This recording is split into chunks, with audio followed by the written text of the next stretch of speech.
बोलो श्री प्राणनाथ प्यारे की जय, सतगुरु महाराज की जय। हम पूजा सेवा में संध्या के समय गौरी पढ़ते हैं, उसका हम आज अर्थ समझेंगे और कहां कहां ग्रंथों में लिखा हुआ है।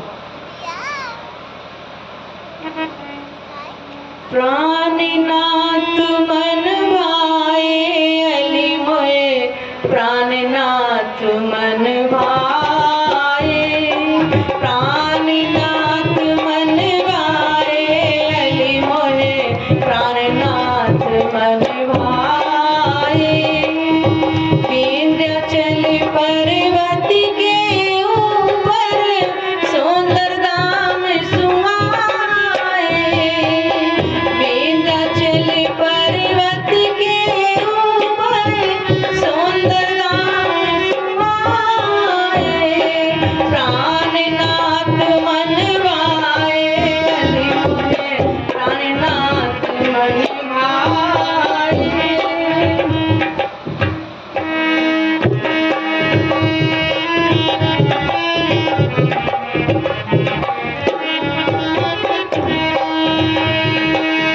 घूमट बंगला बनोए दहेज को, तीरथ तखत धराए।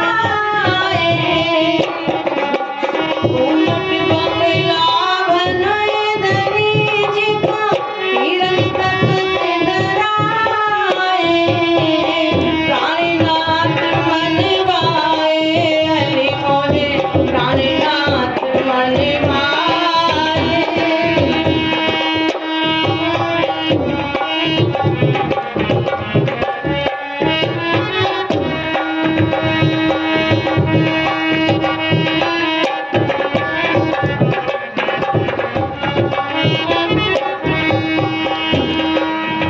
इसकी नदियाँ अमृत की नाव, सुख सबन पहुँचाए। इसकी नदियाँ अमृत की नाव, सुख सबन पहुँचाए। भजन कीर्तन होत रात दिन, भजन कीर्तन होत रात दिन, सुनत मोक्ष फल पाए। प्राणनाथ मन भाए अली मोए, प्राणनाथ मन भाए।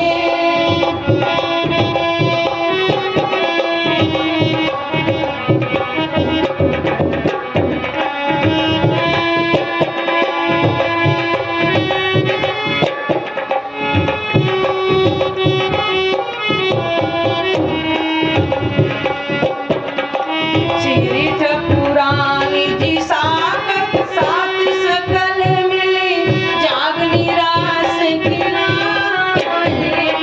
चरित पुरानी जी सात सकल मिले, जाग निराश खिलाए। श्री सुंदर श्री इंद्रावती जीवन, श्री सुंदर श्री इंद्रावती जीवन, अमर सखी चमर डुराए। प्राणनाथ मन भाए अली मोए, प्राणनाथ मन भाए। विंध्याचल पर्वत के ऊपर सुंदर धाम सुहाए, प्राणनाथ मन भाए अली मोए, प्राणनाथ मन भाए। बोलो श्री प्राणनाथ प्यारे की। प्राणनाथ मन भाए अली मोए, प्राणनाथ मन भाए। अब जो प्राणनाथ जी का नाम जान लेंगे उन्हीं के मन को तो भाएंगे। और ये प्राणनाथ जी विंध्याचल पर्वत, अभी लिखा है ना, विंध्याचल पर्वत के ऊपर सुंदर धाम सोहाए। भविष्य मलिका उड़िया भाषा, हिंदी में भी अब उस भविष्य मलिका के अंदर लिखा है कि वो सादे वेश में आएंगे और विंध्याचल पर्वत पर आएंगे। भविष्य मलिका के अंदर लिखा हुआ, देखिए विंध्याचल पर्वत वही है मध्य प्रदेश पन्ना जी में, जहां हमारे अब प्राणनाथ जी विराजमान है। और प्राणनाथ जी सादा वेश में ही थे, इसीलिए संसार वाले नहीं पहचान पाए। क्यों? चमत्कार को नमस्कार। 10-20 माला गले के अंदर, सर पे मुकुट पहना हो, हाथ में और कंगन वंगन पहने हो, उसी को सोचते हैं कि बहुत बड़े साधु हैं। प्राणनाथ जी ने वाकई अपने पर टोना किया था ताकि पहचान किसी को ना हो, क्योंकि इन आंखों से किसी की पहचान नहीं होगी, अंतर्दृष्टि से पहचान होती है, और अंतर्दृष्टि खुली ही नहीं, इसलिए संसार में प्राणनाथ जी कोई पहचान नहीं कर पाई। और सुंदरी तंत्र के अंदर लिखा हुआ है, पद्मावती के सरते मध्य पृष्ठ विराजता इंद्रा नाम सहदेवी भविष्यति कलो युगे। इंद्रा नाम की सखी आएगी और विंध्याचल पर्वत के ऊपर, मध्य प्रदेश में विंध्याचल पर्वत के ऊपर अपना नूरी झंडा लगाएगी। ये ग्रंथों के अंदर प्रमाण है। उसी विंध्याचल पर्वत पे आज हम आपको बोल रहे हैं कि आपके यहाँ से तो नजदीक ही पड़ता है पन्ना जी। वही है कि विंध्याचल पर्वत के ऊपर सुंदर धाम सुहाए, कि उससे सुंदर और धाम कहीं हो ही नहीं से, जहां परमात्मा पांचों शक्तियां लेकर के विराजमान इस समय है। कौन जानता है? ग्रंथों के अंदर लिखा हुआ है, लेकिन प्राणनाथ जी ने आकर के स्वयं इस सारे संसार में आकर हर धर्म ग्रंथों के भेद उन्होंने खोल दिए। आपको कल भी बताया कि शंकर भगवान ने जो उमा को सुनाया था तो कथा वो नहीं सुन पाई थी। किसने सुना था? सुखदेव मुनि ने। और सुखदेव मुनि ने भागवत पुराण के अंदर वर्णन किया। भागवतकार कथा किस्सा सुना सुना के खूब नचाते खूब गवाते हैं, और कहते हैं कि भागवत सुनने से, भागवत कथा सुनने से मोक्ष मिलेगा। मोक्ष का द्वार जहां खुलता है वहां तक तो आज तक वो पहुंचे ही नहीं है। पहले खंड के अंदर कृष्ण जी का जन्म कर देते हैं, फिर उसका पालन पोषण कर देते हैं, और 7वें दिन रुक्मणी से विवाह कर देते हैं। मोक्ष का द्वार कहां खुला फिर? बताइए। उनसे पूछा जाए कि भैया प्रेम राधा से था तो शादी रुक्मणी के साथ कैसे कर दी? अगर आज भी देखा जाए, आज तो बहुत चमत्कार युग चल रहा है बड़ा, कि जिससे लड़का लड़की प्रेम करे तो वो भी नहीं करते, नहीं भाई मैं तो उसी से करूंगी जिससे प्रेम करता हूं। तो फिर प्रेम तो राधा से था तो रुक्मणी से शादी कैसे करी? किसी भागवतकार से जाकर के पूछना, ये हमारा चैलेंज है। हम लड़ाई वाला चैलेंज नहीं कर रहे हैं, बताने वाला चैलेंज, कि बताए कि क्या कारण है। कोई भी नहीं भागवतकार बता पाएगा इसे। और भागवत के अंदर जहां मोक्ष का द्वार खुलेगा उसमें लिखा हुआ है 12वें स्कंद में, कल भी बताया था कि कलयुग भगवान की आज्ञा से देवापी और मरु फिर से आएंगे कलयुग के अंदर और सतयुग की स्थापना करेंगे।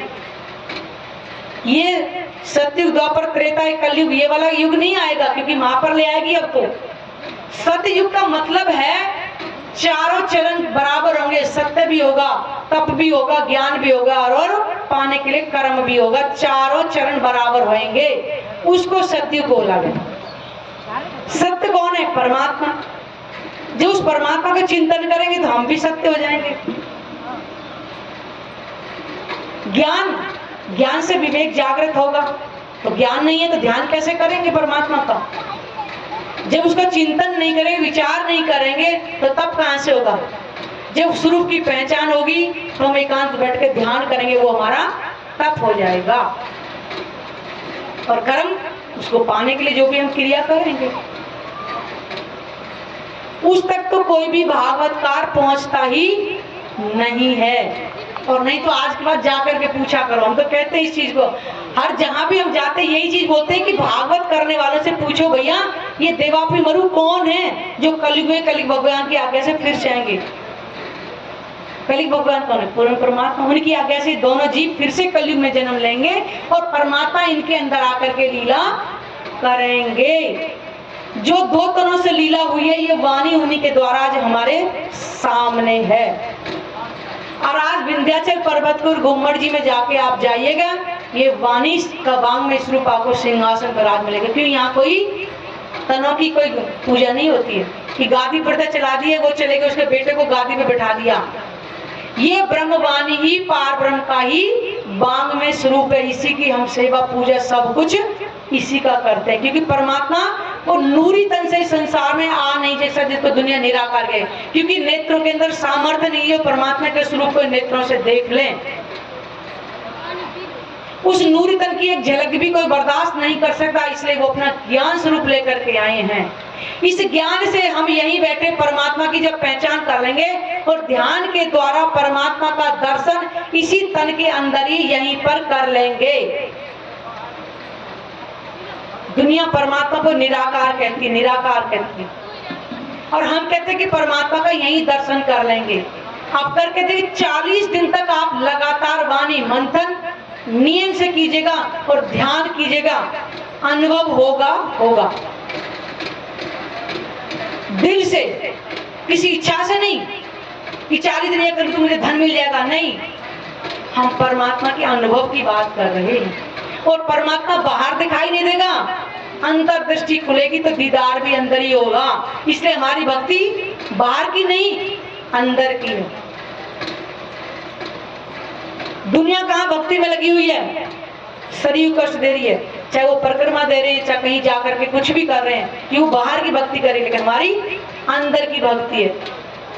बाहर की भक्ति को हर कोई देखता है, लेकिन अंदर की भक्ति को कोई नहीं करता। वो कैसे होती है? रात के समय छिप के साहेब कीजिए याद, खासल खास नजीक कि परमात्मा को छिप कर ढिंडोरा पीट के नहीं करना, मैं बहुत याद करता हूँ, बहुत माला जपता हूँ, नहीं नहीं नहीं। दुनिया को पता भी नहीं चलती है कि परमात्मा को कोई याद करता है।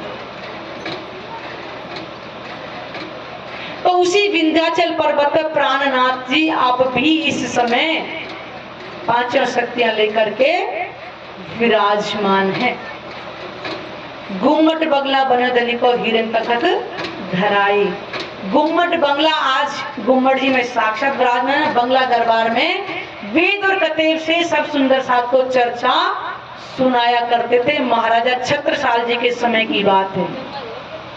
सिंहासन पर शहंशाही तो विराजमान होगा ना, तो सिंहासन को ये नहीं है कि हीरे जवाहरात है, जब उस सिंहासन को यानी कि परमात्मा के स्वरूप को अपने हृदय में धारण करना है, तो हमारा हृदय ही वो सिंहासन है। ये लकड़ी का सिंहासन तो पता नहीं कब खराब हो जाए, लेकिन हृदय में अखंड हो जाएगा। तो हमें सिंहासन कहाँ लगाना है? अपने हृदय में। ऊपर तले अरसना कहिया, अर्स कहिया मोमिन कल्लू। परमात्मा ईंटों के मंदिर मस्जिद में नहीं बैठता है, वो अपनी आत्माओं के हृदय में बैठते। देव सकल ललचाए। आज देवता तरसते कि मनुष्य तन मिला होता तो हम भी आज सुंदर साथ की तरह चर्चा सुनते। उनके पास मनुष्य तन नहीं। देखो, विष की नदियां अमृत की न सुख सबन पहुंचाए। मध्य प्रदेश पन्ना जी, वहां पर नदी कौन सी? किलकिला नदी। ये किसी श्राप के कारण कहते कि नदियां जो विष की हो गई थी, लेकिन ग्रंथों में पहले से लिखा था कि वो ब्रह्म नहीं आएंगे, वो पार ब्रह्म आएंगे। जब उनके चरण से स्पर्श कर लेगी तो वो अमृत हो जाएंगी। जब प्राणनाथ जी विक्रम संवत 1740 में पन्ना धाम की धरती पर महाराज छत्रसाल से मिलने के लिए जब गए थे, तो किलकिला नदी बीच में ही पड़ी थी। तो वहां पे जब भी लोग रहा करते थे, तो उन्होंने देखा कि साधु महात्मा इस जमुना जी में प्रवेश करने वाले हैं। तो वो दौड़ करके आए कि विष की नदी है। कहते कि वो इतना विष था कि ऊपर से कोई पक्षी अगर उड़ जाए तो वो भी मर जाता था, इतनी जहरीली नदी थी। तो उन्होंने क्या, सुंदर साथ ने क्या किया, एक किसी थाली में जल लिया और प्राणनाथ जी के दाएं चरण का जब उठा उसको स्पर्श कराया और उस नदी में डाल दिया। और कह रहे सारे सुंदर साथ उसमें फिर झीलना किया, प्राणनाथ जी को लेकर किया। झीलना का मतलब है स्नान किया। इसलिए कहा कि विष की नदियां अमृत किन्हीं सुख सबन पहुंचाए। आज वो पानी पीने योग्य है। आज भी उस नदी के किनारे किनारे हीरे की खानें खुदती हैं, हम अपनी आंखों से देख, अभी भी है, क्योंकि महाराज छत्रसाल को प्राणनाथ जी ने तो बख्शिश दी थी। हीरे निकलते हैं आज भी। छत्ता तेरे राज में धक धक धरती हो, जित जित घोड़ा पग धरे तित तित हीरा होए। महाराजा छत्रसाल जी को प्राणनाथ जी ने बख्शिश दी थी। उनको प्राणनाथ जी ने उनको बुलाया छत्रसाल जी को कि 5 बजे मेरे पास में आ जाना। जब वो 5 बजे आए तो उनको बस आशीर्वाद दे दिया कि जाओ शाम के 5 बजे तक जहां तुम दौड़ा सकते घोड़े को दौड़ा लो। जैसे ही उन्होंने दौड़ाना शुरू किया, दूसरे समय जहां जहां खुर पड़े थे उनका घोड़े का नाम था भले भाई, और घोड़े के खुर से ही हीरे निकल। आज भी निकलते पन्ना धाम की धरती पर, आज भी खुदाई होती है, वहां पे लोग जो है जमीन को खरीदते थे। वह है विष की नदियां अमृत की न सुख सबन पहुंचाए। भजन कीर्तन होत रात दिन सनत मोक्ष फल पाए। भजन कीर्तन का मतलब नहीं नाचना गाना, नाचना गाना नहीं, ध्यान में मगन होकर के परमात्मा में लीन हो जाना, तब मोक्ष मिलेगा। खाली हम खड़े होकर के गुरु पहन के नाचना शुरू कर देते, इससे मोक्ष नहीं मिलने वाला। इसमें शरीर नाचता है, आत्मा को कोई लाभ नहीं मिलता है। श्री ठाकुरानी 7 सकल मिल जागने रास खिलाई। श्री ठाकुरानी जी कौन है? परमात्मा के बाएं विराजमान श्यामा महारानी, जो द्वापर के अंदर राधा जी के अंदर कहलाई थी श्यामा। श्यामा तेरे चरणों की, राधा तेरे चरणों की। इसलिए राधा जी से शादी नहीं हुई थी। क्यों? कि पारमान की जो बाएं विराजमान थी वो 11 साल बामन की लीला करके काल माया की ब्रह्मांड को छोड़ करके रास में गई, और रास से परमधाम चली गई थी। तो शादी कैसे होती है? तो शादी तो विष्णु भगवान की लक्ष्मी जी से होगी। और लक्ष्मी जी कौन? रुक्मणी जी। लक्ष्मी जी का ही अवतार थे रुक्मणी जी। इसी कारण से राधा जी से शादी नहीं हो सकती। और वही अब ठाकुरानी जी बनकर बाईजू राज यहाँ पर सब सुंदर के साथ में विराजी हैं। 7 सकल मिल जागनी रास खिलाई। जागनी रास का मतलब क्या है? जो हमें ब्रिज में पहचान नहीं थी कौन है, कहां से है, और हमारी आत्मा का प्रीतम कौन है।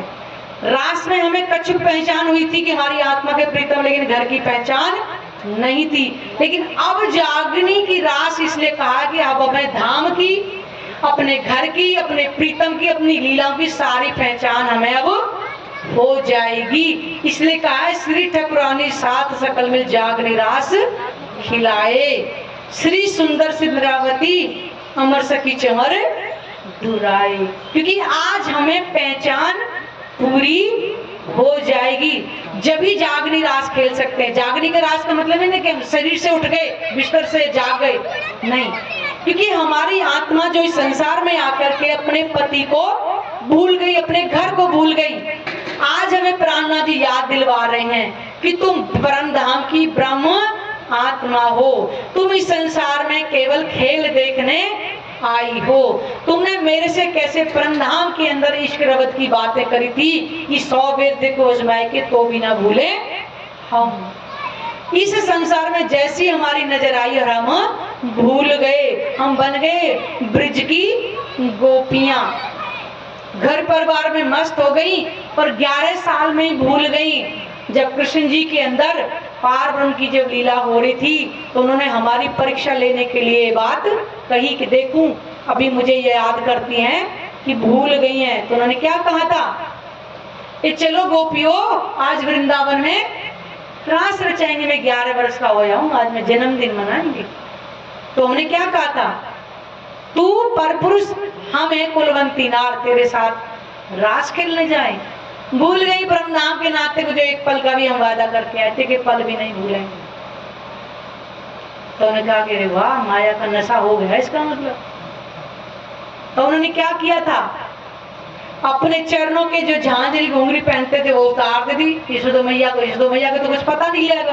उन्होंने, मैया मैं बहुत बड़ा हो गया हूँ, मैं ये नहीं पहनना चाहता हूँ, और बांसुरी भी तोड़ दी।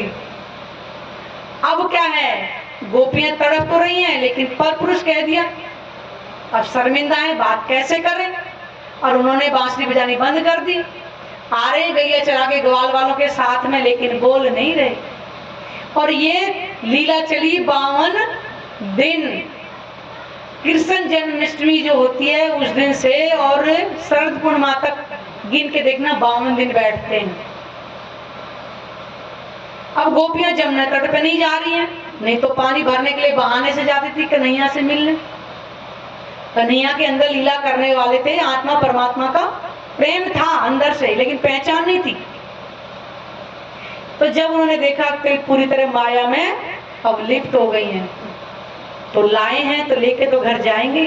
पति मेले में तो नहीं छोड़ पाएगा पत्नी को, वो कहेगी मुझे जलेबी और खानी है, तो ये नहीं कहे तू जलेबी खा यहीं रहे, वो कहे तो जलेबी को चाट पकौड़ी जो खानी है खा, घर तो चल। ऐसा ही हमारे धनी ने विचार किया कि अब इनको लेके जाना, क्योंकि माया में भूल गई हैं।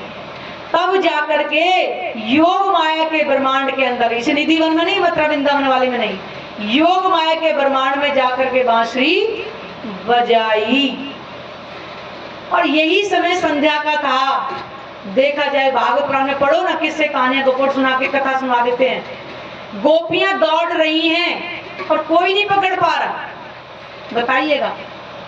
अरे जिनकी पत्नी दौड़ रही है पकड़ो तो सही, कहां जा रही है, एक नहीं 12,000। ब्रिज की लीला को कोई नहीं जान पाया, दौड़ने कोई नहीं पकड़ पा रहा, बताइए। और फिर एक 2 रास का वर्णन है ना, एक महारास एक रास, एक में है वर्णन होता है कि सुबह सो रही हैं। वो सोने वाली कौन सी थी?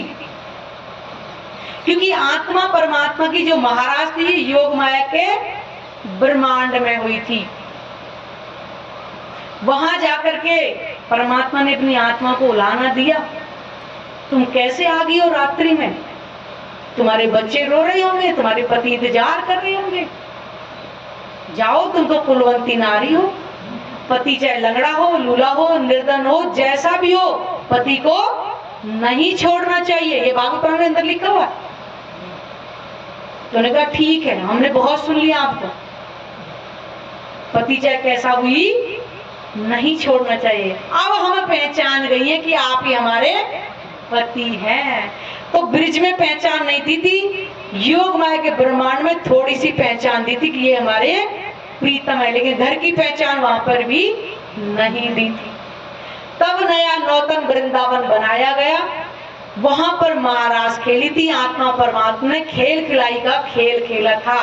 जैसे यहाँ पर पकड़ पकड़ाई की रामत खेलते हैं, उछल कूद की रामतें खेलते हैं, आंखों पे पट्टियां बांध के हाथ पकड़ने की रामत खेलते हैं, ऐसी रामतें परमात्मा ने आत्मा के साथ की थी। वो बनाया नया नौतन वृंदावन, अखंड अविनाशी, आज भी जो कहते हो वो महाराज चल रही है। रास के बाद में परमात्मा ने अपनी आत्मा को पूछा कि मेरी अर्धांगिनियां कितनी खुश हैं, पूछो तो सही। ये सखियो, ये मैंने नया नौतन वृंदावन तुम्हारे लिए बनाया, कितना सुंदर है, कैसा लगा? सुंदर तो बहुत है बालाजी, पर हमें ऐसे लगे जैसे आग की लपटें। हैरान हो गए, क्यों, ऐसा क्यों कि आप हमसे रास खेलते खेलते अंतर ध्यान जो हो गए थे। देखियो साथियों, एक पल के लिए अंतर ध्यान हुए थे, क्यों कि आत्माओं को पहचान देने के लिए, क्योंकि दूसरा श्रृंगार करके आए थे परम धाम वाला। पहले था कन्हैया के रूप का श्रृंगार, और अंतर ध्यान लीला के बाद में आए परम धाम का नया श्रृंगार करके कि आप हमसे अंतर ध्यान। वहां में एक पल का बिछुआ नहीं सहन कर पाए थे, मूर्छित हो गए, गिर पड़े थे कि बालाजी कहाँ चले गए। और आज ये वाणी की बांसुरी बज रही हमारे कानों में, जा ही नहीं रही है,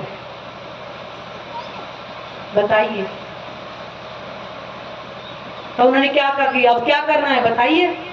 कि वहां ले चलो बालाजी जहां एक पल भी आपसे अलग नहीं होते। तो उन्होंने कहा कि वो तो फिर परम धाम अपना घर है, ले चलो। लेकर के गए परम धाम के अंदर, क्योंकि आत्माएं सुसुप्ति में खेल देख रही हैं। ये तीनों लीलाएं पहले ही बन चुकी हैं, पूर्ण तरह जागृत नहीं हुई। एक नींद में होता है ना, बच्चे को दूध पिला दो, जैसे हाँ पीना है, पी तो लिया लेकिन उसे पूरी तरह याद नहीं रहता। ऐसे ही आत्मा ने बोला, ओ आपने तो राज्य वो खेल नहीं दिखाया, क्योंकि जन्म मरण दुख का खेल नहीं देखा था परम धाम के अंदर।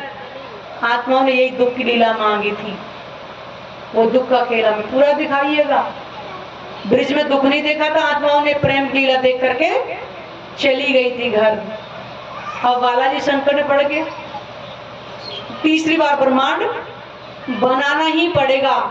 तो कह रहे कि जब महाराज के अंदर जब गोपियां ये संसार से जब चली गई थी तो संसार का मापरले हो गया था, इसीलिए ना कोई उनको पकड़ पाया था और ना कोई किसी को कुछ पता चला।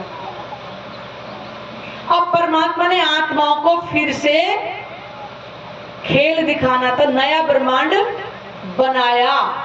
अब बांसुरी भी ज्यों के तो सुन रही है, लेकिन अब की बार पार ब्रह्म की शक्ति नहीं आई है, गोलोक शक्ति आई है। और अब की बार आत्मा ही नहीं आई, वो वेद ऋचाएं और कुमारी का सखी जिनको वर दिया था कि तुम्हारे साथ भी लीला होगी, उनकी लीला हुई इस निधि बन के अंदर। इसलिए किसी को पता ही नहीं है कौन सी लीला। कोई भागवतकार चैलेंज के साथ बता दे कि महाराज कहाँ हैं और इस निधि वन में कौन सी रास।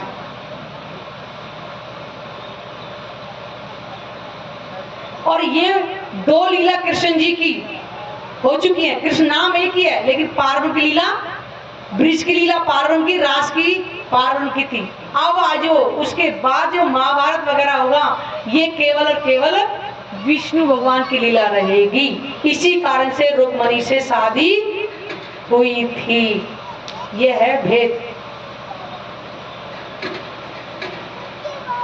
और अखंड मोक्ष का द्वार तो कोई भागवत कर बताने का इस वाणी के अलावा नहीं बताया कि परमात्मा दो तनों में लीला करेंगे, देवापी और मरु, इसके अंदर वर्णन है।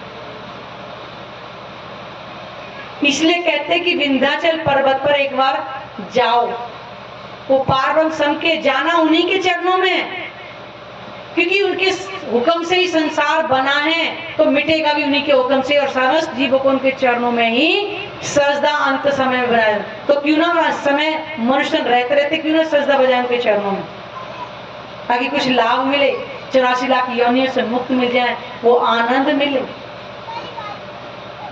उस विंध्याचल पर्वत की हम खासियत आज जान चुके होंगे शायद।